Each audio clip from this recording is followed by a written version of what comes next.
આ તરફ Gujarat cyber centre of એક્સલન્સને મળી મોટી સફળતા। ગુજરાતમાંથી પાકિસ્તાન કનેક્શન ધરાવતી સિન્ડિકેટનો પર્દાફાશ થયો છે। એપીએમસીમાં પેઢી ખોલીને આરોપીઓએ બનાવ્યું હતું એકાઉન્ટ।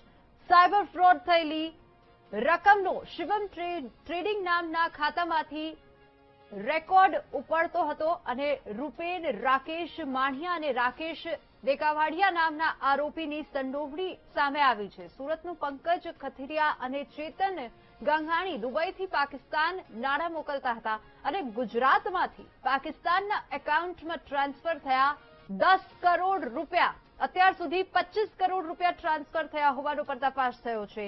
સાયબર ક્રાઇમની 100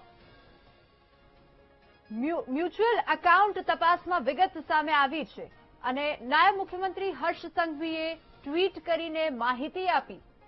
386 સાયબર ક્રાઇમની ફરિયાદોમાં ગુજરાતના 100 ખાતાનો ઉપયોગ થયો છે। આ માહિતી હર્ષ સંઘવીએ સોશિયલ મીડિયા પ્લેટફોર્મ એક્સ પર પોસ્ટ કરીને આપી છે। મોરબી, સાવરકુંડલા અને સુરતમાં એક સાથે ઓપરેશન કરી અને આ તમામ લેયરને ઓળખી કાઢેલા અને ધરપકડ કરેલી। એ શિવમ ટ્રેડિંગના અકાઉન્ટમાં પૈસા આવતા હતા।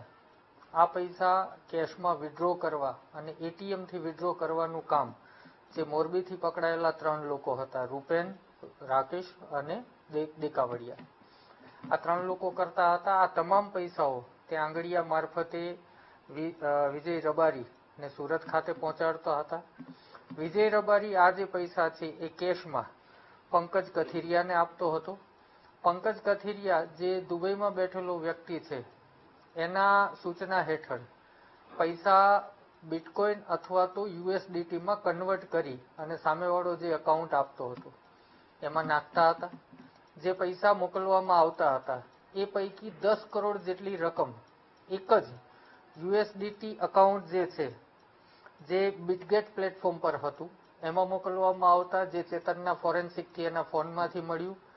આ અકાઉન્ટ વિશે ફરીથી અલગ અલગ ટેકનોલોજી દ્વારા એનાલિસિસ કરતા માલુમ પડેલ કે આ અકાઉન્ટ પાકિસ્તાનનું છે, પાકિસ્તાનથી ઓપરેટ થાય છે, જે અમને ક્રિપ્ટો વોલેટ પ્રોવાઈડરે માહિતી પ્રાપ્ત આપી।